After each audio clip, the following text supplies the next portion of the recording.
ঈদের লম্বা ছুটিতে শেষ সময়ে খুলনায় বিনোদন ও পর্যটন কেন্দ্রগুলোতে নেমেছে মানুষের ঢল। সন্ধ্যার পরে খুলনার প্রতিটি বিনোদন কেন্দ্রে ভিড় আরও বাড়ছে।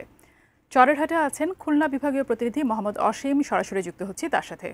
অসীম, আপনি জানাবেন, ছুটি কিন্তু প্রায় শেষের দিকে এবং সন্ধ্যা পেরিয়ে এখন কিন্তু প্রায় রাত। কেমন দেখছেন সাধারণ মানুষের আনন্দ উদযাপন?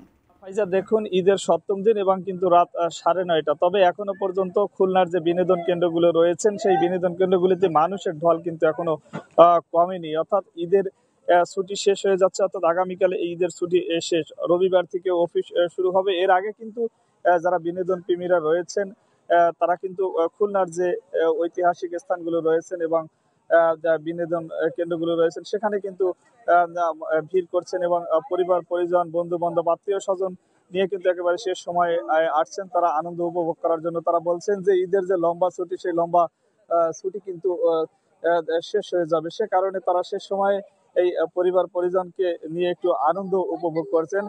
ফাইজা, আমি যেখানে আছি খুলনার চরের হাট, এই চরের হাট কিন্তু চরের হাটে একই সাথে চরের হাটে আসলে কিন্তু ভৈরব নদীর যে অপরূপ দৃশ্য রাতের, সেই দৃশ্য কিন্তু যারা ভ্রমণ পিপাসু রয়েছে তারা কিন্তু উপভোগ করছেন।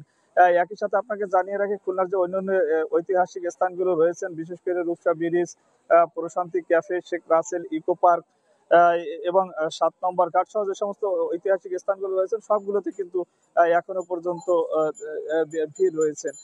আসলে ঈদের যে আমেজ, সেই আমেজ কিন্তু এখনো খুলনাবাসীর মন থেকে কাটেনি। তারা বলছেন একেবারে শেষ সময় পরিজনদের সাথে তারা এই সময়টা উপভোগ করে, অর্থাৎ কাইলি কিন্তু তারা যার যার কর্মস্থলে ফিরে যাবেন। আমার কাছে সব মিলিয়ে ফাইজা এই ছিল খুলনার চরের হাট থেকে ঈদ বিনোদনের সর্বশেষ খবর।